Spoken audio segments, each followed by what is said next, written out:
Okay, so I'd like to share with you 5 tests that we did with the amwand and the pendant that I coordinated.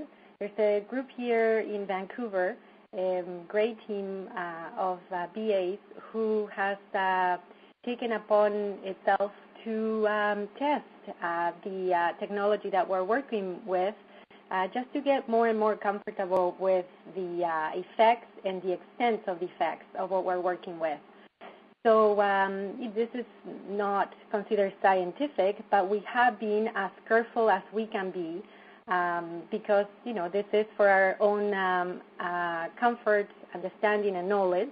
And so we have contacted different practitioners around the Vancouver area and also over in Victoria who have very sophisticated instruments that are used often in alternative health practices.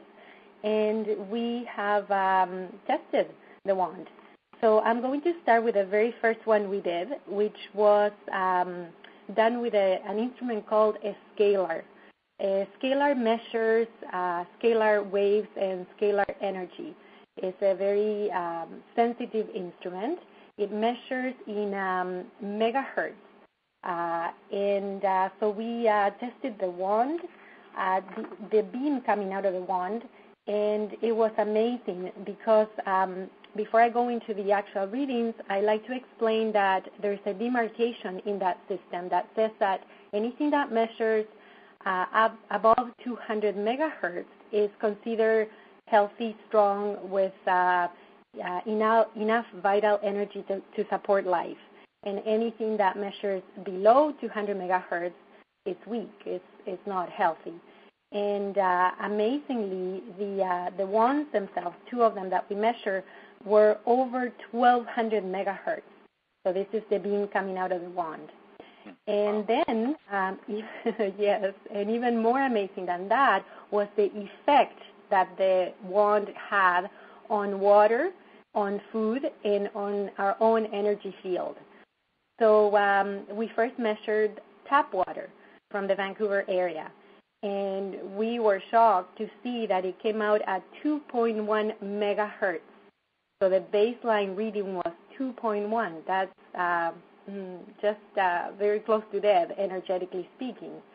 After wanding the water for approximately 2 minutes with a couple of wands, the tap water came at 350 megahertz. So that means it absorbed the Amized Fusion technology enormously. That's well over 100 times more vital energy after only 2 minutes of application. And then we repeated the test with a grape that first came at 2.8 megahertz, and after wanding it came at 222.7. So again, close to 100 times more. A cashew nut, very similar reading, 2.3 at first, 222.3 after 2 minutes of wanding. And then our energy fields, a couple of us that were there had our energy fields measured, and they fortunately came at around 200 to just above 200 to begin with. But after 3 minutes of wanding with a couple of wands, our vital force doubled. So by then, the practitioner who was seeing this technology for the very first time was very intrigued.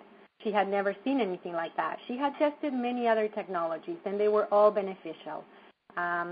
She had tested, I believe, a laser wand, etc. And she had seen increases of vital force of about 10 times, but never 100 times.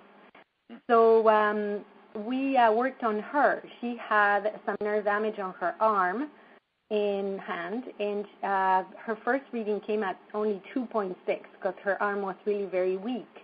And after wanding her for 3 minutes, she came at 360. So, yeah, that was our very first test that we did. And, of course, we were surprised and very excited. And this was back in February, at the beginning of February. Now, since then, we've done another 4 official tests that I presided, and there are a couple other VAs have done additional ones that they are now reporting back to us. So the next one that we did was this one videotaped, Silvana? No, the very first one was not videotaped, but the other ones were. And so what we're doing right now is we are just editing the footage that we have, just making short videos of it, and this is all going to be posted in the One the World website. Okay, perfect. Mm-hmm. Yes, so the next one was a live blood analysis test. And what we did is enlist a volunteer, somebody who had not been exposed to the energy. We took him into a clinic that does this sort of testing. And again, the practitioner didn't have any experience with the technology. She didn't know what it was about. So that was, in a sense, part of the test as well, because this was not somebody who was already familiar with it or Amega or anything like that. And so she used a very powerful microscope to look at a blood sample that she took from the volunteer right in front of us. There were a group of 3 of us, plus a cameraman present.